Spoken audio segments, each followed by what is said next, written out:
Welcome to another episode of Civic Cipher. I'm your host, Ramses Ja. Some people call me DJ Q Ward. Some people call me Q Ward. My mother calls me Q Dirty. I won't get into that. But she named me Quinton. And because a lot of people don't like pronouncing the O in my name, I just go by Q. My last name's Ward. Now you see where my whole name thing came from. Yes, indeed. And we are back up in you one more again. Feeling refreshed. You know, it's a tough job, so we do have to take some time and regroup, and very necessary. Yeah. And so we are going to talk about some important stuff today, some goings on in the world. And fortunately, we have a special guest in the building with us today. She goes by the name of Trysta Krick from Barstool Sports. Welcome. Thank you for having me. Yes, indeed. And I guess this means we're going to talk about sports stuff. I hope so. Yeah, a lot of stuff. There's no one I would rather talk about sports stuff with than the esteemed Miss Trysta Krick. Yeah, now I want to let everyone know I'm not the biggest sports person in the world, but that's why we have experts. So stick around your radios because we do have a lot coming your way in the form of some very heavy names, important names. Not the least of which is Sha'Carri Richardson, Gabby Thomas. We're also going to talk about Rachel Nichols as well. And then, of course, we have our Baba, our Become a Better Ally segment a little later on in the show. And, of course, we're going to hear from DJ Swirl with our Way Black History Facts. So a lot on the way. So, like I said, be sure to stick around your radios. But before we get too far away from the happy part of the show, the traditionally happy part of the show, let's go ahead and get into some ebony excellence. How you feel about that, Q? All I do is win, no matter what. So, Miss Gabby Thomas, I mean, excellence might not be a good enough word, and I'm typically a very articulate young man, but for her, I don't really have to be. You know, they say she might be the world's fastest epidemiologist. So we'll start there. Okay. Olympian, Harvard grad. Okay. And Tryst, could you give us a little bit of an idea of her area of study? She's a neurobiologist that is getting her master's in epidemiology, infectious disease, for folks who aren't well versed in epidemiology and what it means. But I would say she's the elite of the elite of the elite. And I think, somebody correct me if I'm wrong, she might be the second fastest woman in the 200 meters in history. At least the fastest since 1988.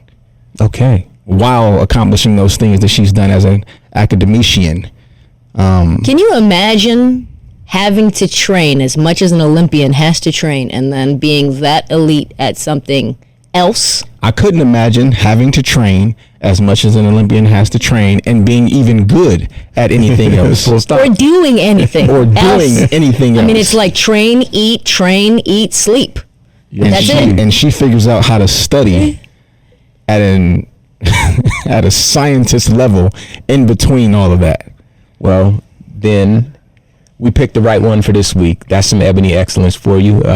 We love to celebrate positive stories, and that's about as positive as they come. Of course, we're going to continue to expect great things from her, and it is one of the pleasures of doing this show is that we do get to discuss things that kind of remind us of what we're capable of and who we are, because the bulk of the show is often has to do with, you know, where we are and how do we overcome, you know. So it's good to know that there's some positive stories out there, and granted, we don't get to spend a lot of time on them, but, you know, every so often when we get to, it really does feel good. So we're lucky this week, though. Why is that? Because the stories kind of intertwine. Yeah. You know, Gabby being, you know, our person of excellence, but she's also involved in another story with another person that we've highlighted for being excellent. Okay. Miss Sha'Carri Richardson. And that's what we're talking about now. So I'll be honest. I've kind of read a couple of headlines, but, you know, the two of you are more familiar with the world of sports. So from the beginning, what's going on with Sha'Carri Richardson? I'll start with the most important part of her story, the most human part, the part of the story that everyone will hear and immediately be able to relate to. Mm-hmm. Sha'Carri found out second or third hand from a stranger, more or less, that her biological mother passed away the week leading up to the biggest day of her professional track and field career, which was the Olympic trials in Eugene, Oregon. Shout out to Eugene, my alma mater. Word. Where I went to school. Shout out to the Ducks. How do you know that? And shout out to Motor City Track Club. This is a shameless plug. The girls from Detroit just went down there, coached by Brandon Giles, and were All-Americans and national champions. All right. That's Motor City Track Club from, the motor. Yes, indeed. In case that wasn't clear. One time. But Sha'Carri, she dealt with it the best way that she knew how. Okay, so Sha'Carri, she had her biological mother passed away, and it was the week that she was going to try out for the Olympics. Yeah, the Olympic trials is a track meet. Okay. Where the best runners in the country come, and based on the results at this meet, we know who's going to represent our country at the Olympics. Okay. All right, go ahead. Sha'Carri, I guess the skinny was by far the most electric and the fastest athlete at the meet. Yeah, She's the reason I watched it. We talked about her before on the show. Yes. So. And post-race, she was drug tested, and they found, I think it's THC in her sample. Yep. And, marijuana is on the banned substance list, which I think is where we kind of have to start the discussion. Because as unfair as it may seem, and a lot of people are saying this with no nuance, but the rules are rules thing, with no context and no nuance, I don't think that's fair. However, when there are rules that you are aware of and you break them and there's consequences, then there is a discussion to be had. It's not as black and white as people are just being unfair. Okay. Even though there are people that are being unfair. So, help me to understand. So she knew about these rules? Mm-hmm. Absolutely. And then decided to smoke weed, I'm guessing. Yes? Correct. Okay. So this reminds me of, while dealing with the news that her mother had passed away, that part I think is important to say. so this reminds me of Naomi Osaka, perhaps, because she had some, she didn't want to become overwhelmed by the press and whatever the interviews after her tennis match in whatever place that she was going to go play tennis in. And, she cited, that she was doing what she needed to do to protect her mental health. And to me, it sounds like this might have been self-medicating to deal with the loss of her mother. Yes. Okay. And so she went into this eyes wide open. So explain to me the part that is unfair. How are people treating her unfairly? Admittedly, I haven't dug into these layers, and that's why we're having this conversation. I would say that the main discussion is whether a substance that is legal in the state of Oregon, which is where Sha'Carri was at the time, whether that should truly be on the banned list, because the whole point of banning substances is to prevent athletes from getting an advantage in a competitive setting. And everybody who's ever smoked knows that you don't get faster by smoking weed. It's not a substance that helps you, or what's called performance-enhancing drugs is what they want to ban. Sure. But alcohol is free and clear, not on the banned substance list. But marijuana or weed is on the banned substance list. So the unfairness component comes from, well, this is legal. The world is changing. Other sports like basketball are not even testing athletes for weed. Kevin Durant, who a new article came out, I think a few days ago, about him blazing a lot. Like pretty much besides playing basketball, all KD does is blaze. And maybe not even going to be tested for the Olympics at that sport. If it's fair for Sha'Carri to be tested for weed at all when it's legal in the state. Especially because marijuana carries a stigmatism. That has a racial component to it. That's where I was going to go to with it. So what I'm trying to do is, and I think maybe you have done it for me, is make a connection between Race, And- competition, unfairness. so they tested all of the athletes, and she's the one that came up, Yes. And so she wouldn't be able to reason- go and compete for the 100, which she's supposedly the leader to win the whole she's thing in the Tokyo. favorite to win the gold medal is now not going to be competing at the Olympics at all okay. because of this test. So I'm glad you mentioned that. So I have a quote from her, and it's from a tweet. It says, "The attention that is on track now and was because of very, very few names. So if that's where fan support lay, you can't be mad at that." In other words, she's trying to say that no one would be paying attention to this sport anymore because she's not running in this event. Or at least considerably less people will be paying attention. And that was actually in response to something that Gabby tweeted about. Okay, so tell me about that. And Gabby expressed that she was hurt that a lot of black people have expressed that they won't be tuning in for the Olympics this year. Now, I'd argue that that's not just related to Sha'Carri, but definitely related, not singularly to her, but definitely related to her as well. So that's why she got that response from Sha'Carri. Now, I want to say something. The whole Olympics thing feels like, and this is me reaching, and I'll cede the argument if someone were to make the argument to me. Rules are rules. If you do this, then you get this, and if you do that, you get that. And I think that everyone's on the same page. No one's arguing that. But it feels to me like the Olympic committee or the Olympic folks or club or whatever, however Olympics comes together, really were not really receptive to black athletes in their present condition, in our present condition, after the year 2020, knowing what our challenges are, who we have to be now. I have to do this radio show now. I used to give away concert tickets. I used to make people listen for trivia and talk about Hollywood gossip, and now I have to do this radio show. They'll bury me, this version of myself. We all have to be different now because we saw what happened. When that man knelt on George Floyd's neck, it changed the world. Say what you will, but that's what happened, right? So we're all different. And the Olympics were completely tone deaf. And when they says something like, we won't tolerate any fists and we won't tolerate any, that's the real reason why I don't care. I don't care anyway, but I have to follow these stories. But the Olympics, as soon as they said that, well, I'm not paying attention to that because I don't care how fast you can run. You got to be a human a lot longer than you got to run. You dig what I'm saying?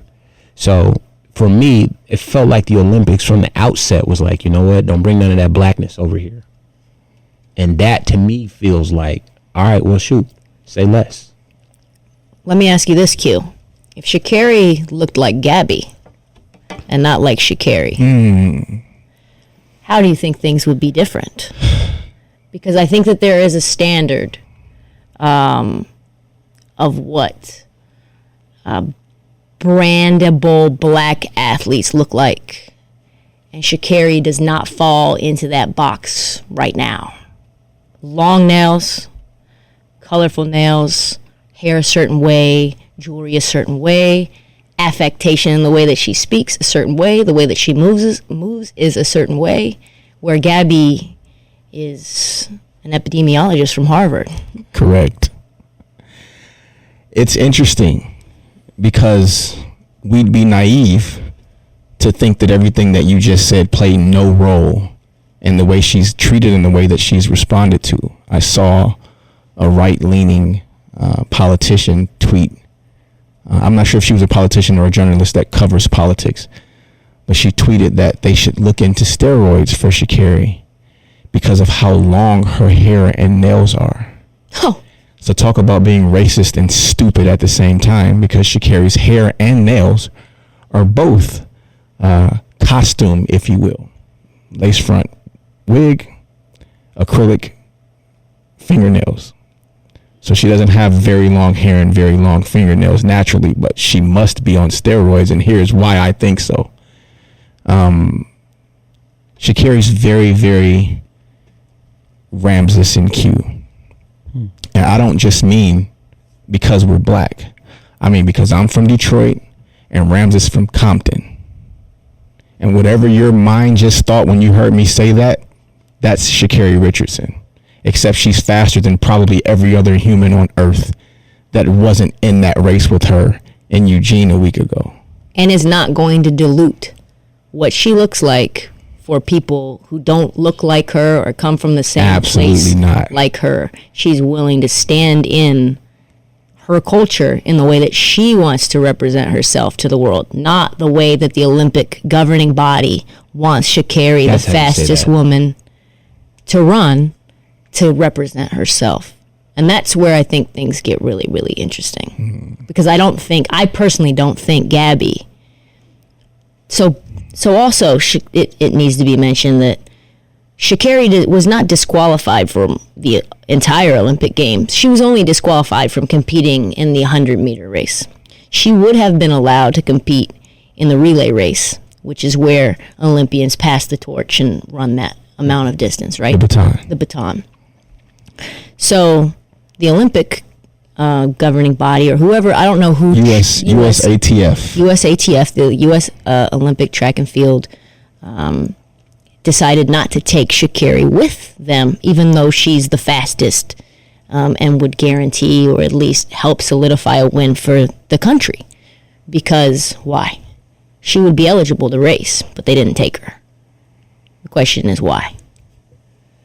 So, I guess my question to the both of you then is, because you follow sports a little bit more closely than probably the average person, but certainly more than me, do you find that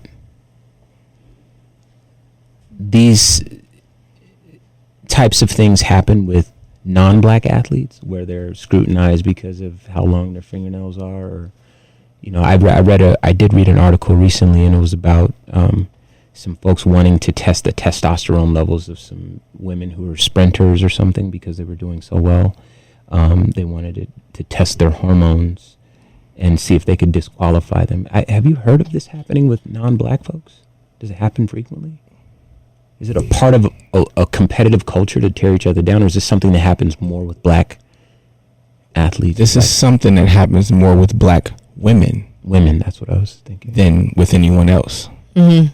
Right? There's been dialogue in the sports world, in the journalism world about our transgender brothers and sisters competing, especially those born male, competing against female athletes and doing very well.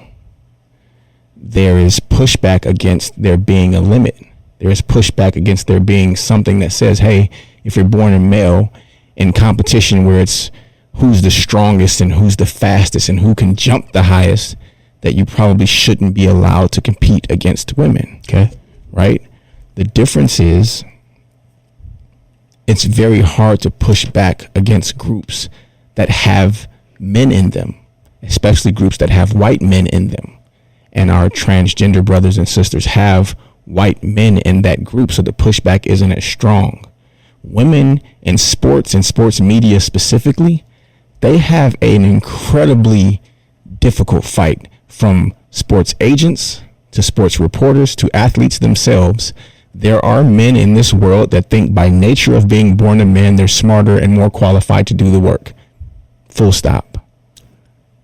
When you take that minority group smaller and you make it black women, there's an enhanced level of scrutiny, where there's conversation to be had about whether a transgender woman can compete against women born female. Mm-hmm. That's a conversation. But Sha'Carri, you can't compete, period, because you smoked weed. That's not a conversation. We don't care if it's not fair. We don't care if the entire world has changed since these rules were made. When these rules were written, recreational use of marijuana in 14 states, I believe already, was not the case, especially in the state she was tested in. So there are some obvious differences that I see. I'm sure, Trysta, you probably see on a whole nother level. I would say that black female athletes are scrutinized in terms of the competitive advantage that they may or may not be getting from something that's not natural. I would say that black female athletes, especially ones like Sha'Carri is cut up. She is a physical specimen. And if you see someone like Sha'Carri and you don't and you don't have a point of view that's broad, and you haven't been around people of all different shapes, sizes, colors, and backgrounds, you might see Sha'Carri and think, she's juiced up. White women athletes don't get that cut. I don't see other track athletes that look like me that are as fast or as strong or can jump as high or has as much bounce. So what is it about Sha'Carri? Is she doing more than just smoking weed? I'm glad you mentioned that, because I remember reading something a while ago. There's been a long and interesting relationship with black people in the United States in sport, where for a long time white boxers didn't want to fight black boxers because it was beneath them. But the truth is that black boxers, it would be a soul-crushing defeat if you lost to a black boxer. What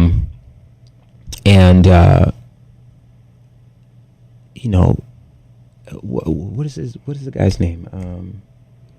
Who said that black people are stronger and bigger because the biggest slaves were bred, were made to procreate. What was the guy's name? Jimmy the Greek. You know that name? I'm sure he wasn't singular in that sentiment. But those sorts of things. But anyway, there's this obsession with black people in sports, and we see it in a lot of the more popular sports, football, basketball. There's perhaps a overrepresentation of black folks and an underrepresentation of white folks relative to the population in this country. And I think that subconsciously you kind of maybe develop an idea that black people are physically superior, maybe. I would say that's a bias that a lot of people share. I would say that's a bias based around not really having enough scientific knowledge about biology and research genetics and how athletic and how muscle fibers develop and how speed develops, et cetera, et cetera. Well, the thing I was gonna suggest is that the only piece of evidence, information, research that I've ever come across in all my time had to do with the long distance sprinters from Africa. They're from Ethiopia or something. There's one country where Nigeria. Maybe that's it. And these people can just mob for days, right? No problem, right? And it's part bone structure and, the fact that they don't really carry a lot of weight on their body. Physically, they're just not really bulky folks. And then it has to do with their breathing and the climate that they're from. They're able to breathe a certain way and get a lot more oxygen to their bones, and their blood is oxygenated at a different level because of they're accustomed to breathing in a certain climate, and those factors lend themselves to them being able to run longer distances. In any case, and one more thing before we get off this subject, what would you say?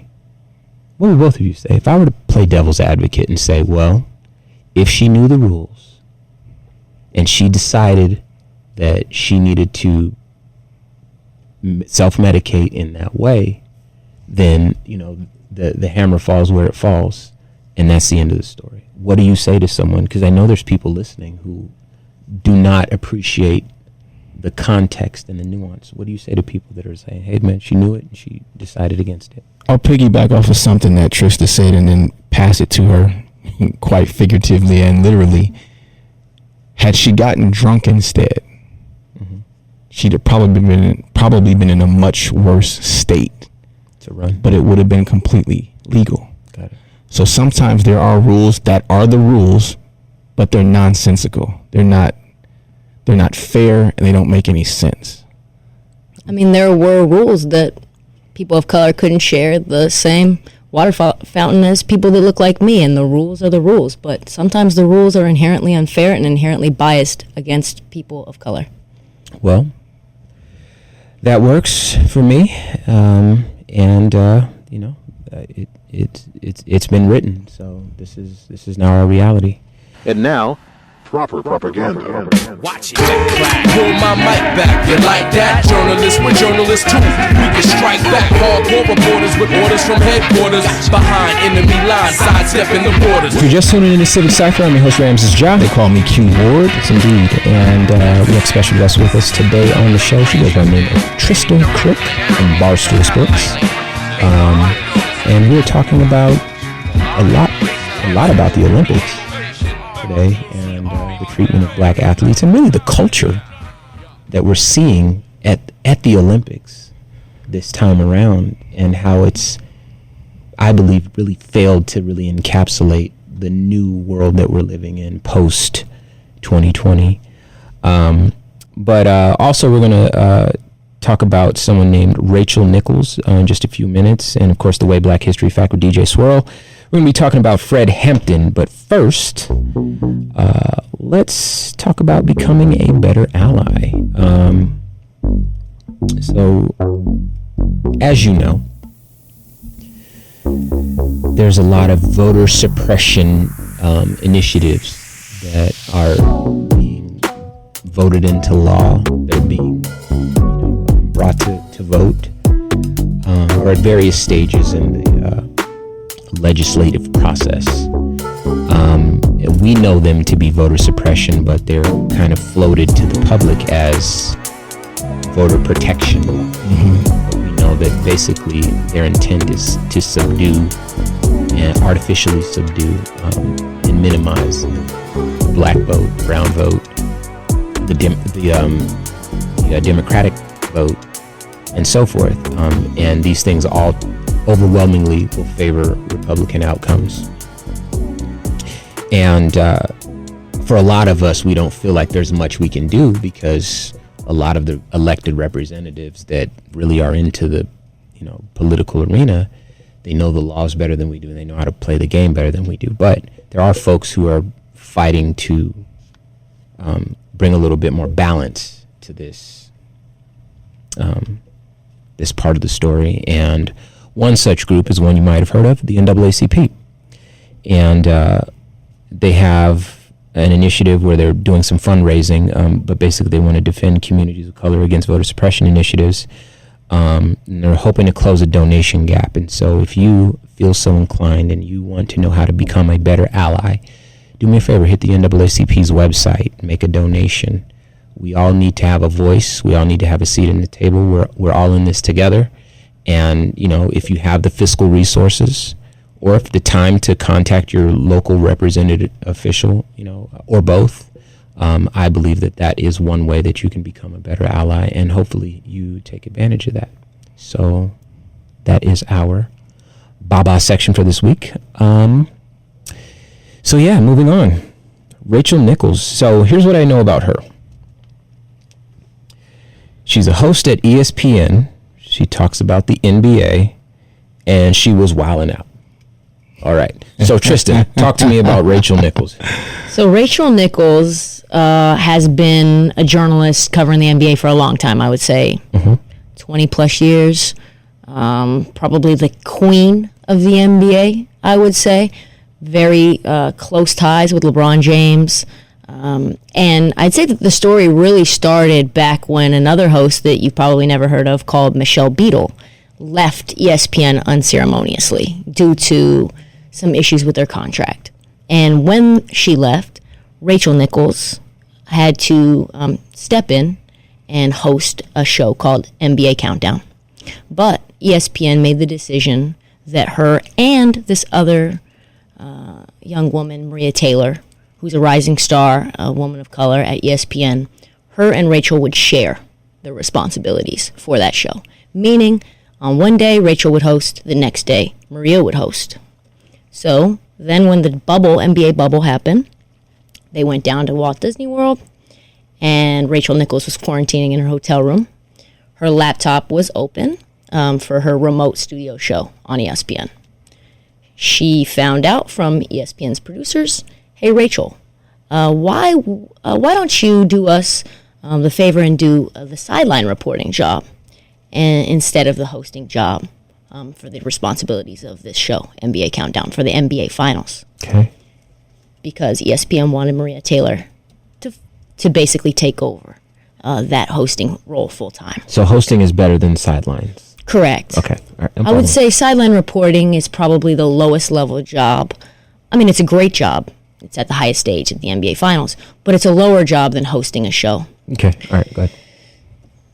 Rachel Nichols was not happy about that and felt that the only reason that Maria Taylor got the job or got to take over the job full time is because of everything that was going on with the country at that moment. The George Floyd protests, that Kenosha, and really the moment that we were in was the reason for Maria getting that job and taking that job from Rachel. And then got caught on a hot mic talking to LeBron James's consultant about really the disappointment that she had at ESPN. Okay, Would you say so that's fair, Q? That's fair. I wanna pretend I don't know this. It had to be her or her. There's only room for one woman on the show. Yep. Okay, I just wanted to be clear about that because I heard you say that they kind of presented it where they would share the roles, but Yep, share the role, meaning Monday, But Rachel. alternate. Yes, alternate. Oh, They're wow. never on the desk at the same time. They share it, but Monday is Rachel, Tuesday is Maria. They're never at the desk simultaneously. Okay, so Correct. let me read this quote. It says, this is from Rachel Nichols. It says, I wish Maria Taylor all the success in the world. She covers football. She covers basketball. If you need to give her more things to do because you are feeling pressure about your long-time record on diversity, go Crappy for it. long time record. Crappy long time, sorry. Go for it. Just find it somewhere else. So, Don't take it from me. right. So what was the outcome of this statement? Rams. What has happened now? did she really say if you need to find more things for her to do, like maybe It sounded incredibly like dismissive. maybe have her go clean a closet or something? Like what is she Yeah. talking about? It sounded very dismissive, but what I'm trying to do You're is like, what's the upshot of this? What happens after yeah, this? so these two women don't like each other? So I think at this point, Rachel is incredibly territorial of the gig. Okay. And I would say that pretty much any woman is going to be territorial of that gig because that's the king gig. NBA Countdown is the stuff. Excuse me. So at the end of the day, what ends up happening is that someone catches it at ESPN, a low-level social producer who is a black woman at ESPN, forwards that footage to Maria Taylor, and they go to HR. Okay. That social media manager gets demoted, gets suspended without pay, and ends up leaving ESPN. This happened a year ago. We're just finding out about the full story now. And nothing happens to Rachel Nichols. But Maria Taylor does get the hosting job for NBA Countdown. Okay. Maria Taylor obviously finds out about this. She's in the middle of a contract negotiation with ESPN where she wants $8 million a year. ESPN offers her $5 million. She finds out about this footage. She declines, punts it, waits for the negotiation, waits for the contract to be up, which is in 3 weeks from now. And essentially won't do any work with Rachel at all. Nothing is going to be done. Where normally you would talk to the sideline reporter at the desk, she's making everything happen sort of in different spots. Okay. Now they're in basically a standoff. So, there's a couple of things here. One of them, of course, is women. Far be it for me to call myself an expert on anything having to do with women, but I do recognize that the sisters that I share this planet with have a tougher go in a professional world than the brothers that I share this planet with. And so for two women to become competitive over a job that's so special and very difficult to come by is a sad reality that Very. probably happens in more industries than just this one. The reason that this is on our desk today is because Rachel Nichols is white and Maria is black. And now we have to have that conversation. How much more difficult is it when you're black to compete on that level? Does 2020 create opportunities for black voices? Are they deserved? Are they earned? You know, because I was told this lady, Rachel Nichols, was 20 years in the game, and that Maria Taylor is the rising star. So how do those things affect what we're seeing? And then, of course, at the end of the day, is Rachel Nichols' response to the goings-on at ESPN appropriate? Does it account for the fact that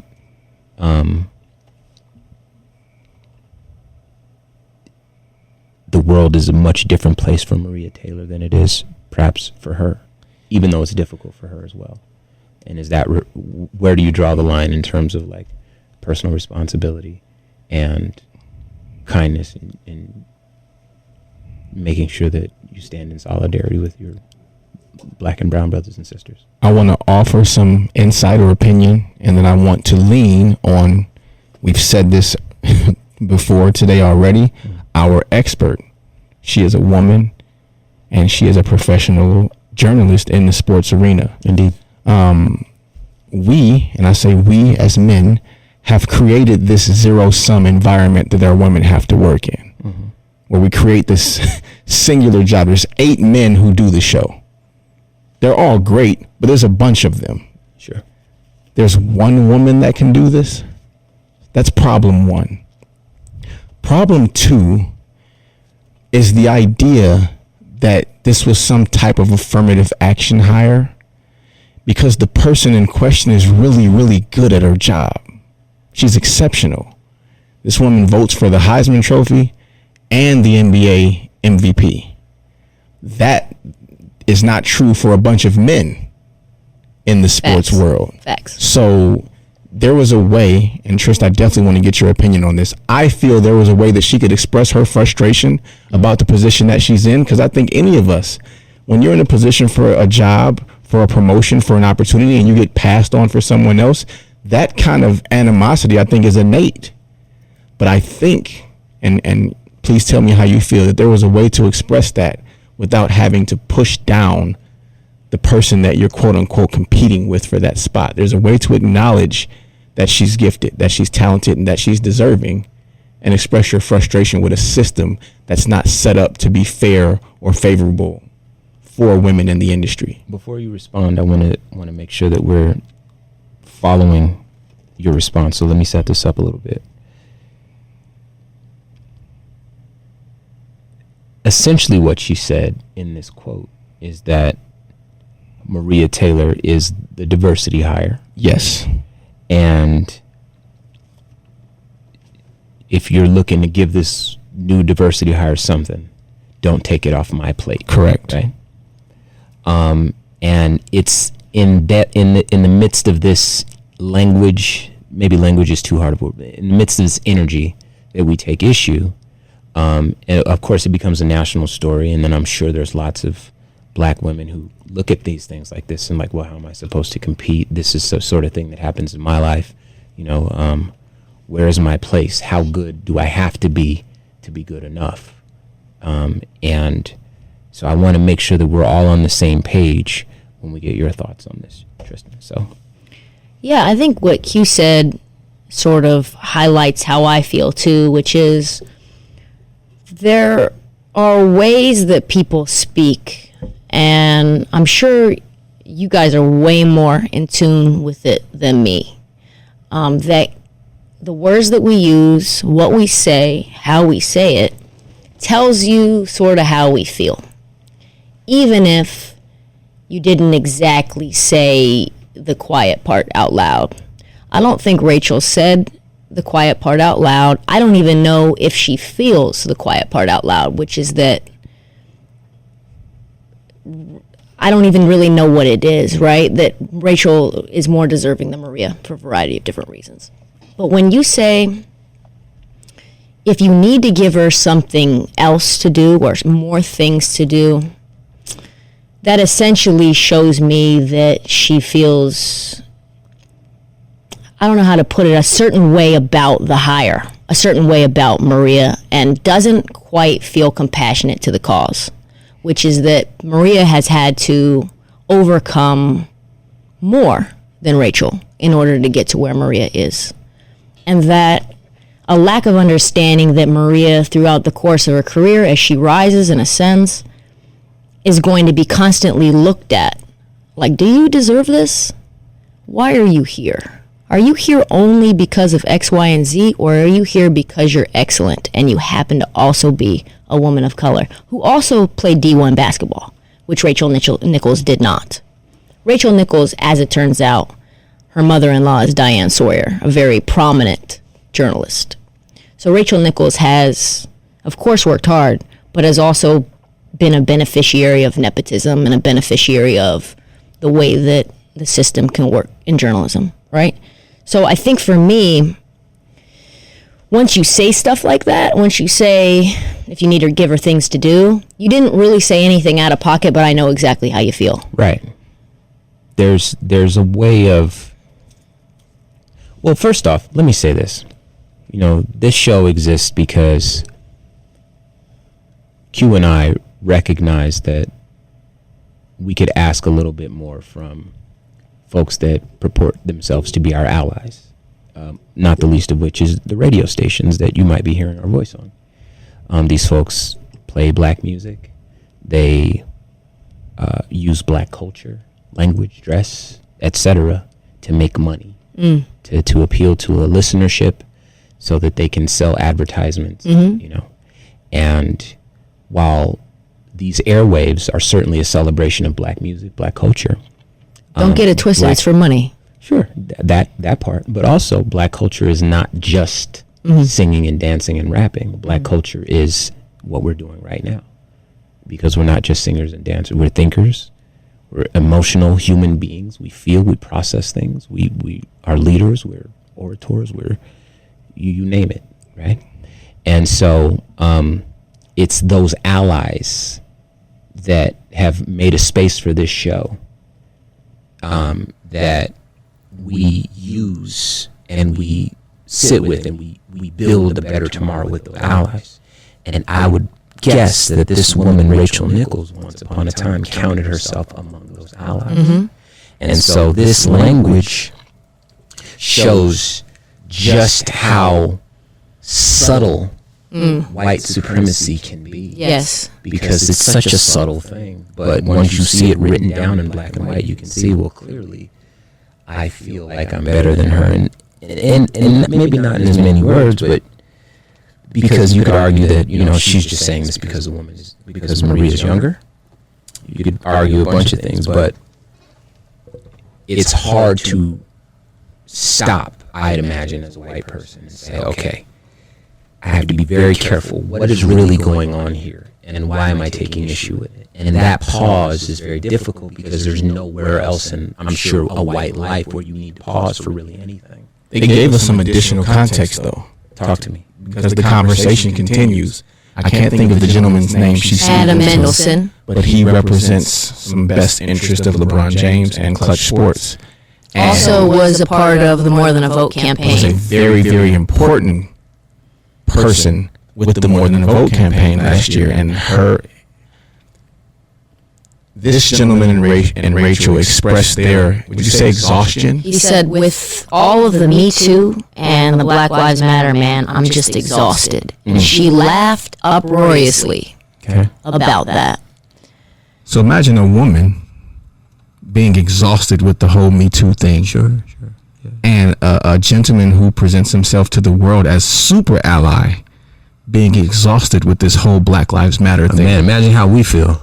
I used to be happy. And then she radio laughs heartily. Yeah, she did. So, I do want to say something go ahead, that please. I think is important. Is I think that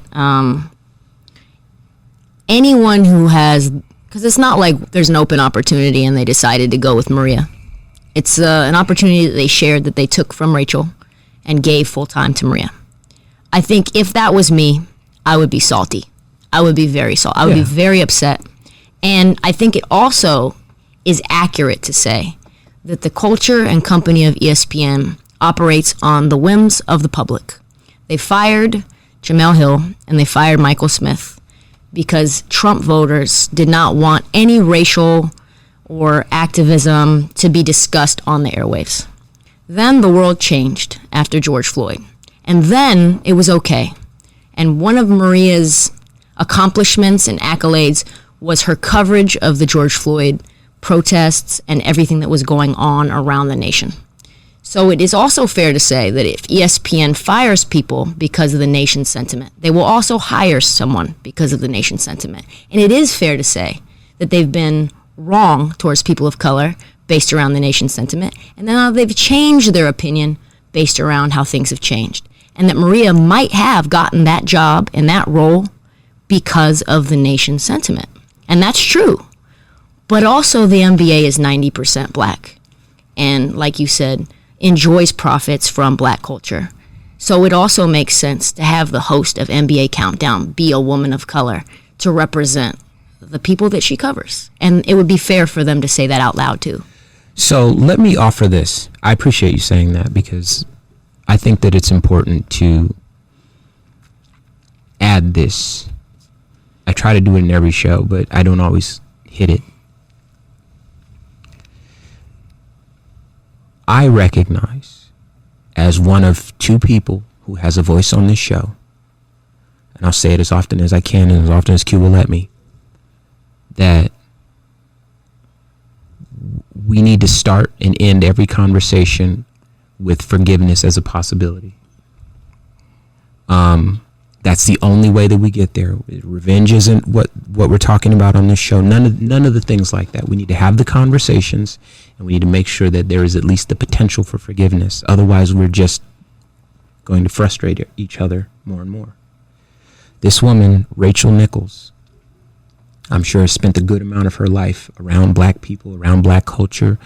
It's very much a part of her day-to-day. I have no idea who this woman is, but I can imagine what it's like to be her. Right? Has elevated and hired many black men on the panel. Exactly. But in those human moments that happen to humans, when your frustration gets the best of you and you succumb to the lowest, most basic version of yourself, you might say some dumb stuff, and that doesn't make it okay. Never make it okay, not around here. But I do recognize that you take your punishment and that we talk about what forgiveness looks like. And the same thing with, the Olympic people, because they might be wilding. I don't know who the Olympic people are. They might be tripping. You know what I mean? But anger and beef and hatred is too heavy to carry for Ramses. I'm only speaking for me right now. But this radio program or podcast or however you're listening to it, this isn't going to be a place where we make sure that we leave a little bit of space for forgiveness at the center of the narrative as often as we can. And so I'm glad we got to talk about Rachel Nichols, and I'm glad that we got to kind of dive into, what it must be like to work in a competitive environment when you are born with a strike against you or maybe more, like in the case of Maria Taylor. But now that we've had a chance to kind of discuss all that, I think that we're left to just kind of see how the story plays out, I suppose. Yeah, and I'm hoping that, like you said, there's space for forgiveness. And my only reaction was not anger and vitriol. I just wish that her anger would have been more pointed at the system and the company, and not the person. Than the person, because it's not Maria's fault. Well, she didn't do something to you actively. We're going to learn. All of us, we're in it together, and we're going to learn. And we're going to be sensitive to each other's, I can't expect white folks to be sensitive to black issues if we're not sensitive to the fact that white folks might be getting overwhelmed by a lot of stuff. You know what I mean? And I get that. So we're just going to take baby steps until we get to where we're going. With that said, I think it's time for us to check in with DJ Swirl. Swirl, what's going on with you? What more can I say? I wouldn't be here today if the old school didn't pave the way. What more can I say? I wouldn't All right, today's way Black history fact. My man. Detailing Fred Hampton, who was the deputy chairman of the Illinois chapter of the Black Panther Party. He joined his local branch of the National Association for the Advancement of Colored People, or the NAACP, where he reached the position of Youth Council President. Okay. Hampton mobilized a racially integrated group of 500 young people who successfully lobbied city officials to create better academic services and recreational facilities for African American children. That's right. In 1968, Hampton joined the Black Panther Party and used his NAACP experience to form a rainbow coalition, which included students of a democratic society, the Blackstone Rangers, a street gang, and the National Young Lords, a Puerto Rican organization. Hampton was also successful in negotiating a gang truce on local television. Hampton was most recently highlighted in the 2021 film Judas and the Black Messiah by Daniel Kaluuya, where he won the Academy Award, the Golden Globe, the Critics' Choice, and the Screen Actors Guild Awards for his portrayal of Hampton. Whew. All right, so The chairman. I like this guy. In his short life, he managed to matter a lot and expose a lot of ugliness that existed in this country at that time. And really, unfortunately, his death allowed Black activists and civil rights leaders to see really what we were up against. We were going up against the actual government At the highest level. This isn't some folks across the street or across town. This is the actual government. The United States of America versus you. Me, the individual, trying to Yes. make the world a better place for myself, my family, and my children. And one of the things that I learned from that, to an extent, is that Fred Hampton's death and the folks behind Fred Hampton's death led to the current structure of of Black Lives Matter. If I say Black Lives Matter, you think of a group of people, and that's exactly what it is. Obviously there's leadership, there's folks who have responsibilities and so forth, but you don't know who they are, and that's so that the government can't cut the head off of the snake again, because that's kind of what they were trying to do with all the civil rights leaders back then. You don't think DeRay is the head of the snake? I think that the movement would still continue Without him, yeah. exactly. So not in the same way, not celebrated to the same degree that a Fred Hampton and MLK and Malcolm X. And that's not meaning he's not as influential. Yeah, just the Means that the structure. movement won't stop. The structure of with the death. the structure of the everything is kind of a little different, but that's something that I know to be true. Now, Fred Hampton, like you said, Swirl, he's out on the streets with GDs in Chicago, getting people to pay attention to what's going on in their communities on a level that perhaps prior to his involvement they weren't even in tune with.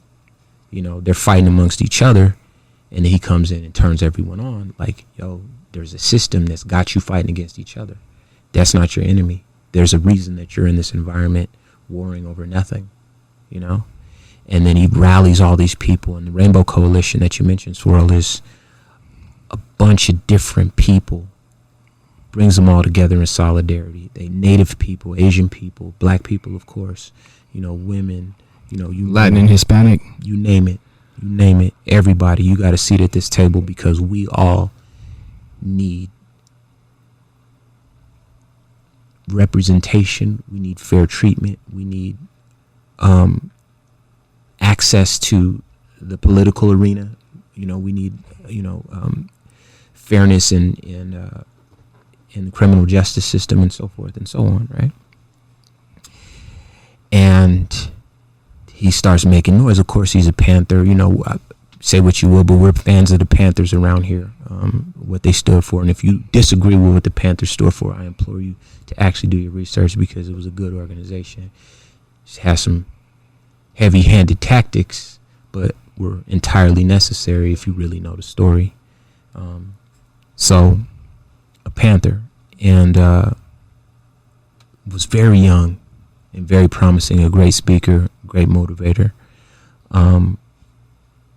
Ends up getting on, they created COINTELPRO, the FBI did, and J. Edgar Hoover just really didn't like this dude, and so what they did was they hired like a snitch or an informant to like go in and infiltrate the organization, right? And goes in and starts reporting back information to the FBI. The FBI gives that information to local police. One day, police kick in the door, shoot up Hampton's apartment, and to this day, I haven't seen his dead body, but there's photos of it because they took pictures with it. But I wouldn't look at those pictures.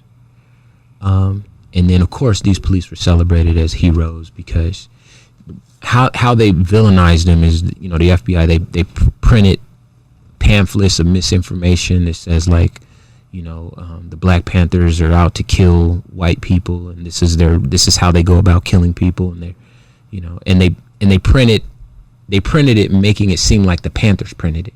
You know what I'm saying? So the Panthers it seemed like you get a pamphlet from the Panthers that says this is what you're supposed to do, but really the FBI was behind that. Basically just villainized this dude and cast him in a real bad light, ran in, got him over some trumped up charges, it didn't really matter, and then just executed him, and they were celebrated as heroes. And of course the truth came out much later that this was all a government operation because they wanted to get this guy off the street because they didn't want black people taken to the streets, creating change that would cause these white folks at the time to be less comfortable than they were. And so I'm very happy that we got a chance to talk about Fred Hampton because his name deserves to live on. He's a good man. I feel like you got to say something, Q, so get that off. Just imagine there being real fear about a relationship like this one. And for people who can't see me, I'm pointing at Trysta, who I've been friends with for 15 years, about the idea that this friendship shouldn't exist. People who are violently afraid of that and went out their way to stop it from happening because it was more about growth. We learn more together and about each other. We have more in common than what divides us and what we war and fight over. And there's people who make it their business to make sure that these bridges aren't built. And I've never understood it. And probably never will. But I think that's going to do it for us today. So we will leave it there. Trysta, you're the greatest of all time. Thank you for having me on. Yes, indeed. And once again, thank you for tuning in to Civic Cipher. I'm your host, Ramses Ja. They call me Quentin Ward sometimes, not as often because people don't like to say Quentin, so they just say Q. Yes, indeed. Congratulations, Q. The Suns are killing it. For those who don't know, Q Ward is the Suns official DJ, and so a lot of positive stuff going on. Be sure to hit the website, civiccipher.com. Send us topic.